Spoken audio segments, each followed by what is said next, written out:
اللهم صل على سيدنا محمد يا رب صل وسلم دائما ابدا على حبيبي.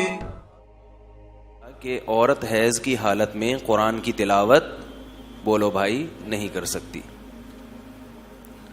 تو ان حضرات نے جو الہدا انٹرنیشنل والے لوگ ہیں انہوں نے باقاعدہ ایک پمفلٹ پر ایک عرب سلفی عالم تھے ان کے بڑے مضبوط دلائل کے ساتھ ایک فتویٰ شائع کیا کہ یہ مذہب غلط ہے اور عورت حیض کی حالت میں بھی قرآن کی تلاوت کر سکتی ہے. تو ابھی بات سے بات چل نکلی ہے تو تھوڑا سا ایک میں بات جلدی سے عرض کر کے آگے چلتا ہوں کیونکہ اتنا تو میرے پاس اب آج کل وقت نہیں ہے کہ میں ہر موضوع پر الگ الگ بیٹھ کے کلپ بنواؤں کیونکہ ہمارے تو اور بھی غم ہیں زمانے میں محبت کے سوا, کلپوں کے سوا اور بھی زمانے میں غم ہیں. ٹھیک ہے, تو اس میں انہوں نے, میں جلدی جلدی دلائل کا خلاصہ بیان کر دیتا ہوں. ان کے دلائل, کیونکہ پنجاب والے کہتے ہیں نا گل ویلے دی تو پھل موسم دا, لمبی بحثیں سننے کے آج کل لوگ عادی نہیں ہیں, پیچیدہ ہو جاتی ہے. ان کے دلائل کا حاصل یہ ہے کہ وہ جو حدیث ہے جس میں آتا ہے کہ حائضہ عورت تلاوت نہ کرے وہ حدیث ضعیف ہے اسماعیل ابن عیاش کی وجہ سے. پہلی دلیل ہوگی کہ وہ حدیث کیا ہے, ضعیف ہے. دوسری بات, یہ جو قرآن میں آتا ہے لا یمسہ الا المطہرون کہ قرآن کو صرف پاکیزہ لوگ چھو سکتے ہیں, تو پاکیزہ کی تفسیر میں مفسرین کا اختلاف ہے. لہذا اس سے یہی مراد لینا کہ باوضو حالت میں, یہ یقینی طور پر آپ مراد نہیں لے سکتے. ان کے پمفلٹ کا خلاصہ بیان کر رہا ہوں میں, ٹھیک ہے.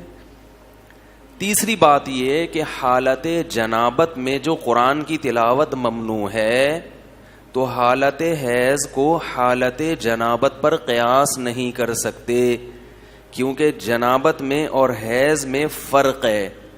وہ فرق یہ ہے کہ حالت جنابت اپنے اختیار سے ہوتا ہے, یعنی انسان حالت جنابت میں اپنے اختیار سے آتا ہے, جبکہ حیض کی حالت میں عورت اپنے اختیار سے داخل وہ قدرت کی طرف سے ہے, لہذا اس میں چھوٹ ہونی چاہیے. نمبر 2, حالت جنابت کا دورانیہ بہت کم ہوتا ہے جبکہ حیض کا دورانیہ بہت زیادہ. تو حالت جنابت میں تلاوت سے روکنے میں حرج نہیں ہے, حالت حیض میں تلاوت سے روکنے میں حرج ہے کیونکہ 6-7 دن چلے گی. تیسرا فرق, حالت جنابت کو, یہ تو 2 فرق انہوں نے بیان کیے, ایک میں بھی گریبی لگا دیتا ہوں, ایک اور فرق بھی ہے کہ حالت جنابت کو اپنے اختیار سے ختم کیا جا سکتا ہے جبکہ حالت حیض کو اپنے اختیار سے ختم نہیں کیا جا. لہذا جنابت میں جو شخص ہے جس پہ غسل فرض ہے وہ تلاوت کرنا چاہے تو نہا کے کر لے, جبکہ حیض والی عورت تلاوت کرنا چاہے گی تو وہ بیچاری نہا کے بھی اس کی ناپاکی دور نہیں ہوگی. لہذا اسے تلاوت سے روکنے میں کیا ہے, حرج ہے. لہذا حیض کو جنابت پر قیاس نہیں کیا جا سکتا. یہ 3 دلائل سمجھ میں آئے جو اس پمفلٹ کا کیا ہیں. بولنا پڑے گا بھائی, تپا ہوا ہوں, سفر سے آیا ہوں, آپ کو پتا ہے 1 ہفتہ پورا گھومتا رہا ہوں میں, بولنا پڑے گا, پہلے بتا دیا میں نے. تو یہ 3 دلائل کیا ہیں, اس کا خلاصہ. لہذا اب جب یہ 3 دلائل آ گئے تو امام ابو حنیفہ گئے, ان کی جو تحقیق گئی وہ کہاں گئی, سمجھتے ہیں نا کہاں گئی. امام شافعی کی کیا تحقیق ہے وہ کہاں گئی, سمجھ لیں, بس خود ہی بول لیا کریں. اور امام احمد ابن حنبل کیا کہتے ہیں, حنابلہ شوافع کے بڑے بڑے علامے مجتہدین مفسرین سب ایک طرف اور کچھ چند متعین علماء وہ بالکل ایک طرف. میں کسی عالم کی توہین نہیں کر رہا, میں بتانا یہ چاہ رہا ہوں کہ لوگ ان دلائل کو دیکھ کر مجتہدین سے بدگمان ہوتے ہیں. مسئلہ سارا یہ ہے, فروعی مسائل کا جو اختلاف ہے نا اس میں اعتدال کے ساتھ اگر بات ہو تو ٹھیک ہے. تو اب میں اس کی ایک آپ کو بات بتاتا ہوں, یہ تینوں باتیں درست نہیں ہیں. پہلی بات تو بہرحال درست ہے کہ وہ جو حیض والی حدیث ہے جس میں آتا ہے کہ عورت حیض کی حالت میں تلاوت نہ کرے وہ واقعی ضعیف ہے. سمجھ رہے ہیں؟ وہ واقعی میں بھی مانتا ہوں اسماعیل ابن عیاش کی وجہ سے وہ کیا ہے؟ ضعیف ہے. لیکن جمہور امت کا استدلال اس حدیث پر موقوف نہیں ہے. اصل بات یہ ہے کہ ویسے میں نے جے ٹی آر پہ جو بیان دیا اس میں نے روایات بھی پیش کی ہیں. ابھی میں اس کی طرف نہیں جاؤں گا کیونکہ پوری تحقیق اگر پیش کروں گا تو بات لمبی ہو جائے گی. تو پوری تحقیق کے لیے اس پہ میں ریٹن میں انشاءاللہ ایک فتویٰ لکھ دوں گا. وہ پھر پوری دیکھنی ہو تو وہاں. ابھی تو صرف اس پمفلٹ کا مختصر جواب دے رہا ہوں میں. دوسری دلیل جو یہ دی جاتی ہے کہ لا یمسہ الا المطہرون، کہ پاکیزہ لوگ ہی اسے چھو سکتے ہیں. قرآن میں آتا ہے نا سورہ واقعہ میں. تو انہوں نے یہ لکھا ہے کہ مطہرون کی تفسیر میں کیا ہے؟ اختلاف ہے. اور اس پر کوئی حدیث موجود نہیں ہے کہ مطہر سے مراد وہ شخص ہے جو باوضو ہو یا حالت جنابت یا حالت حیض سے پاک ہو. اس پر کوئی دلیل نہیں ہے. تو یاد رکھو دلیل کا مطالبہ اس سے کیا جاتا ہے جو ظاہر کے خلاف بات کرے. ہونا یہ چاہیے کہ قرآن میں آ گیا کہ پاکیزہ حالت میں اسے چھو سکتے ہو، پاکیزہ اس کو چھو سکتے ہیں. تو طہارت کا جو لفظ ہے نا طہارت، یہ ہے مجمل. اس میں اللہ نے ڈیفائن نہیں کیا کہ طہارت سے کیا مراد ہے. اور عربی زبان کا یعنی مطلق ہے، اس میں کوئی قید نہیں لگی ہوئی. اور عربی کا قاعدہ ہے کہ مطلق سے مراد فرد کامل ہوتا ہے، فرد ناقص. گاڑی زبان ہے تو مثال سے سمجھاؤں گا تو سمجھ میں آ جائے گا. ٹھیک ہے؟ مثلا میں نے آپ سے، بھائی بور ہو رہے ہو تو معذرت یار، پھر چلتے ہیں، آ رہے ہیں ابھی آگے. ابھی بات چل پڑی تو نمٹانا ہے نا اس کو. میں نے آپ سے کہا کہ جاؤ چائے لے کر آؤ. کیا کہا میں نے؟ اس میں نے قید نہیں لگائی کہ میٹھی ہو یا گرم ہو، کوئی قید نہیں ہے. آپ ٹھنڈی چائے لے آئے، میں کہوں گا یار میں نے چائے کا بولا تھا، آپ ٹھنڈی لے آئے، تو آپ کہہ سکتے ہیں کہ آپ نے گرم کی قید نہیں لگائی تھی. میں کہوں گا جب چائے کا لفظ بولا جائے گا تو چائے کے مختلف افراد ہیں، ٹھنڈی، گرم، گرما گرم، کڑک پتی، ہلکی پتی. تو جب مطلق بولا جائے گا تو فرد کامل، اکمل نہیں. اکمل کا مطلب بہت ہی خاندانی، وہ تو پھر اور اوپر. اکمل نہیں، کم از کم کامل تو ہو، ناقص نہ ہو. ٹھنڈی چائے، کامل چائے، یعنی چائے سے جو متبادل. قرآن کہہ رہا ہے مطہر، مطہر، طاہر نہیں، طاہر نہیں، مطہر. وہ لوگ جو باقاعدہ پاک کر دیے گئے ہوں وہ لوگ اس کو چھو سکتے ہیں. اس سے فوراً ذہن جائے گا کہ حدث اصغر سے بھی پاک ہو اور حدث اکبر سے بھی پاک ہو. نہیں یاری بات میرا خیال ہے. یہ قرآن کی آیت خود ایک دلیل ہے، کیونکہ ناپاکی کی دو قسمیں ہیں، حدث اصغر اور حدث اکبر. جب کسی کے جسم سے ہوا وغیرہ خارج ہوتی ہے تو وہ پاک نہیں ہوتا، حدث اصغر لاحق ہو جاتا ہے. اس وضو کرے گا تو طہارت حاصل ہوگی.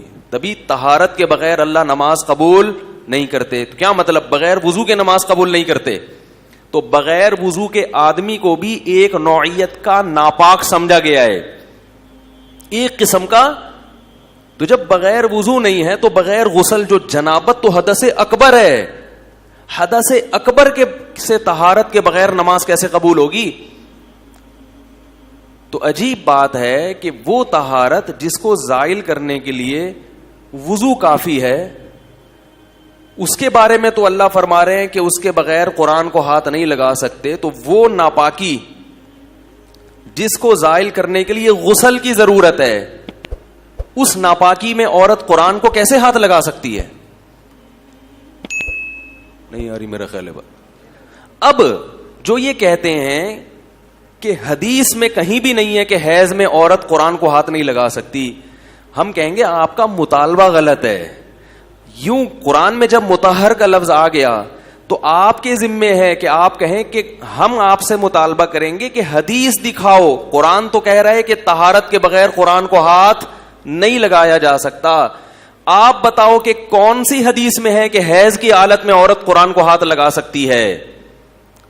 یا بغیر وضو قرآن کو ہاتھ مرد لگا سکتا ہے بغیر وضو. یہ حدیث آپ کے ذمے ہے, ہمارے ذمے نہیں ہے. سائڈوں سے گزر گئے. عجیب مسئلہ اس زمانے کا یہ ہے کہ لوگوں کو یہ نہیں پتا کہ حدیث کا مطالبہ کس سے کیا جائے گا. حدیث میں آتا البینۃ علی المدعی والیمین علی من انکر. دلیل اس کے ذمے ہے جو دعویٰ کرتا ہے. آپ قرآن کے خلاف دعویٰ کر رہے ہیں تو آپ کے ذمے ہے کہ آپ اس پر حدیث پیش کریں اور کہیں کہ حائضہ عورت اس عموم سے مستثنا ہے, یا بغیر وضو قرآن کو ہاتھ لگانا اس عموم سے مستثنا ہے. کوئی ایک حدیث بھی نہیں ملتی جس میں آپ صلی اللہ علیہ وسلم سے ثابت ہو کہ بغیر وضو قرآن کو ہاتھ لگانے کی اجازت دی گئی ہو. ملے گی تو ہم کہیں گے. سمجھ رہے کہ نہیں سمجھ رہے؟ قرآن کی آیت خود دلیل ہے. دوسرا مسئلہ کہ وہی کہتے ہیں کہ حالت جنابت میں تو ہم بھی مانتے ہیں کہ قرآن کی تلاوت نہیں ہو سکتی, لیکن حالت جنابت میں اور حالت حیض میں 3 فرق ہیں. 2 تو انہوں نے بیان کی, ایک میں نے بیان کر دیا کہ حالت جنابت قدرت کی طرف سے نہیں, وہ آپ کی طرف سے, جبکہ حیض بولو بھائی قدرت کی طرف سے. حالت جنابت کا دورانیہ بہت کم, حیض کا دورانیہ بہت زیادہ. حالت جنابت کو ختم کرنا اپنے اختیار میں, حیض کے خون کو روکنا اپنے اختیار میں نہیں ہے. لہذا حالت جنابت کا حکم تو سخت ہوگا کہ تلاوت ممنوع, حالت حیض میں عورت کو رخصت دی جائے گی. اس کا جواب یہ ہے کہ جب کسی کو کسی چیز پر قیاس کیا جاتا ہے نا تو نفس فرق نہیں دیکھا جاتا, وہ فرق دیکھا جاتا ہے جس کی وجہ سے حکم میں فرق پڑ رہا ہو. اب یہ تھوڑی سی گاڑی اصطلاحات ہیں بھائی. قیاس تو شرعی حجت ہے, اس کو تو سب مانتے ہیں. قیاس اگر صحیح ہو تو کیا ہے وہ شرعی حجت. تو حیض اور جنابت میں آپ 100 فرق اور نکال لیں, لیکن اصل جو بیس ہے دونوں کی, جس کی وجہ سے جو جنابت کا حکم ہے وہی حیض کا ہوگا, وہ اصل بیس کیا ہے؟ جنابت بھی ناپاکی کی حالت کا نام ہے اور حالت حیض میں بھی عورت کیا ہو جاتی ہے؟ ناپاک ہو جاتی ہے. جب ناپاکی دونوں میں ہے تو ایسی صورت میں جیسے حالت جنابت میں قرآن کی تلاوت کرنے کو بے ادبی سمجھا گیا ہے, تو حالت حیض میں بھی قرآن کی تلاوت کرنا یہ قرآن کے ادب کے خلاف ہے. قدر مشترک جو چیز ہے نا وہ ناپاکی ہے. باقی یہ جو 3 فرق آپ نے بیان کیے, شریعت نے ان تینوں فروقوں کو کالعدم قرار دیا ہے. شریعت اس کو نہیں مانتی, آپ چاہے اس پہ 6000 فرق بیان, کیسے نہیں مانتی؟ جیسے حالت حیض میں نماز پڑھنے پر حالت جنابت میں نماز پڑھنے پر پابندی لگا دی, حالت حیض میں بھی شریعت نے نماز پڑھنے پر پابندی لگا دی. حالانکہ نماز کا حکم تلاوت کی نسبت کئی گنا زیادہ اہم ہے. نہیں آ رہی بات؟ نماز اسلام کا رکن ہے, نفلی تلاوت کرنا آپشنل ہے, کریں ٹھیک ہے, نہیں کریں کوئی گناہ نہیں ہے. نماز چھوڑنے والا بعض ائمہ کے نزدیک کافر ہے, ساری زندگی نفلی تلاوت نہیں کرتے, فاسق بھی نہیں ہوگے, کافر تو دور کی بات.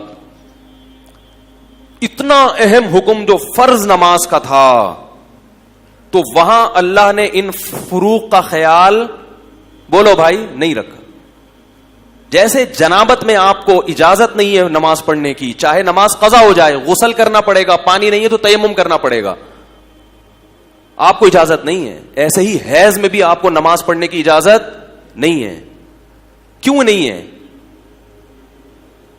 ناپاکی ہے. تو تلاوت نماز سے بولو بھائی کم درجے کی چیز ہے. بلکہ بعض ائمہ تو بعض حضرات تو اس کے قائل ہوئے ہیں کہ جو حیض کی حالت میں عورت کو نماز کی اجازت نہیں ہے نا, اس کی وجہ بھی تلاوت ہے. اس کی اصل وجہ کیا ہے؟ تلاوت ہے. لیکن مجھے اس پر کوئی دلیل نہیں ملی, مگر یہ بات قرین قیاس بہرحال ہے.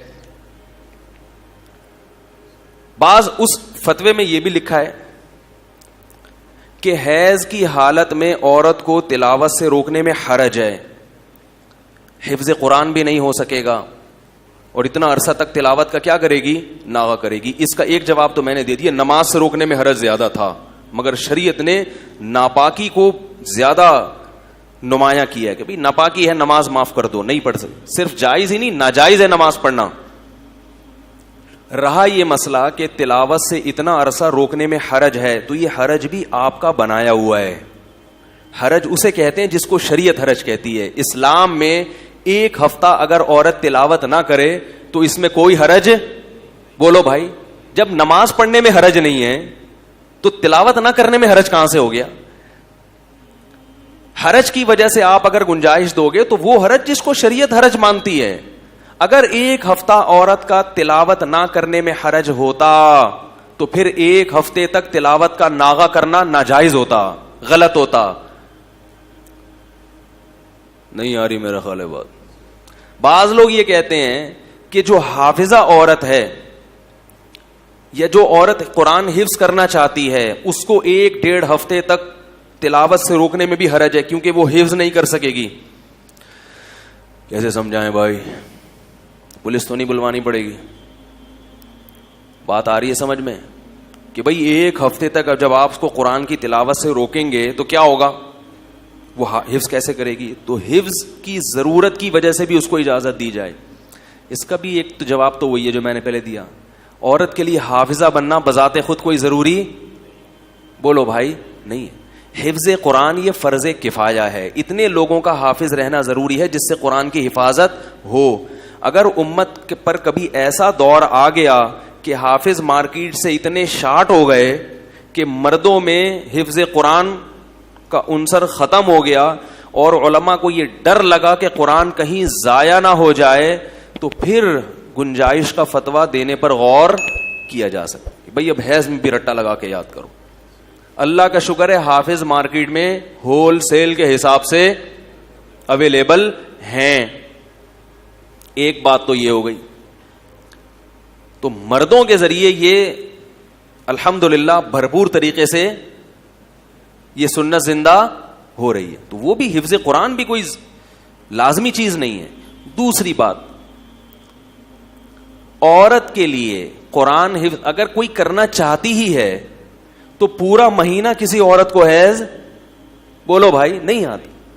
3 دن سے لے کر زیادہ سے زیادہ مدت 10 دنوں کی ہے. تو 20 دن آپ کے پاس بھرپور پڑے ہوئے ہیں قرآن مجید کو حفظ کرنے کے لیے, قرآن مجید کو دہرانے کے لیے. تو یہ جو حرج والا عنصر ہے نا کہ اس میں حرج ہے, یہ حرج بھی میں سمجھتا ہوں کہ آپ کا خود گڑا ہوا حرج ہے. شریعت اس حرج کو حرج نہیں مانتی ہے. تو یہ تھوڑی کہ کوئی بھی چیز میں آپ کہتے ہیں اس میں حرج ہے اور ضروری ہے. ضروری کی کیا, اس کی کیا دلیل ہے کہ یہ ضروری ہے؟ اور آپ کے پاس 27 دن 26 دن اور پڑے ہوئے ہیں. عموماً خواتین کو 6 دن آتا ہے عام طور پر, تو 24 دن آپ کے پاس پڑے ہوئے ہیں قرآن حفظ کرنے کے لیے. رہا مسئلہ تفسیر قرآن کا, تو تفسیر پڑھنا جائز ہے, وہ ناپاکی میں بھی جائز ہے. تو تفسیر سے کون منع کرتا ہے آپ کو؟ آپ ڈاکٹر فرحت ہاشمی کے خواتین لیکچر سنیں, حالت حیض میں سن سکتی ہیں. ہم تو تلاوت کی بات کر رہے ہیں اور قرآن مجید کو ہاتھ لگانے کی بات کر رہے ہیں. یہ جائز نہیں ہے. سمجھ رہے کہ نہیں سمجھ رہے؟ اور اگر پھر بھی کوئی کہے کہ نہیں قرآن کو ہاتھ لگانا ہی پڑتا ہے, مجبوری ہے تفسیر سننے کے لیے, تو یہ مجبوری کسی کپڑے کا سہارا لے کے بھی ہو سکتی ہے. وہ چادر جو جسم سے الگ ہو, دستانے نہیں, وہ جسم کا حصہ بن جاتے ہیں, اس کو مس کرنا ہی کہتے ہیں عرف میں. کوئی بھی رومال لے کے آپ قرآن مجید کے صفوں کو پلٹ سکتے ہیں, آپ درس سن سکتے ہیں حالت حیض میں بھی اور ناپاکی کی حالت میں بھی. تو یہ ضرورت اس سے بھی پوری ہو سکتی ہے.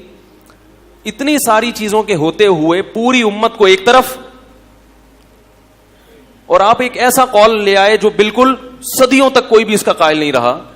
اس سے ایک نقصان کیا ہوتا ہے کہ امت کا اسلاف پر, علماء صلحاء پر اعتماد ختم ہوتا ہے. تو اس لیے یہ بات خوب اچھی طرح سمجھیں کہ راجح قول کے مطابق, صحیح قول کے مطابق عورت حالت حیض میں قرآن کی تلاوت نہیں کر سکتی. یہ بے ادبی ہے قرآن کی. قرآن کا ادب پہلے ہے تلاوت, اور قرآن کی تعلیم اس پر موقوف بھی نہیں ہے کہ اسی پر موقوف ہو کہ اس کے بغیر قرآن سمجھ میں نہ. تو مطالعہ کیا جا سکتا ہے. حالت حیض میں عورت کپڑے سے قرآن کھولے اور تفسیر کا جتنا چاہے مطالعہ کرے, کوئی حرج نہیں ہے. بلکہ آیتوں کو بھی دیکھ سکتی ہے, پڑھنی زبان سے نہیں پڑھ سکتی. تو اسٹڈی پر تھوڑی ہم پابندی لگا رہے ہیں. مفتی طارق مسعود صاحب کے بیانات سننے کے لیے youtube.com/مفتی طارق مسعود کو سبسکرائب کریں. اور اگر آپ لائیو ویڈیو کو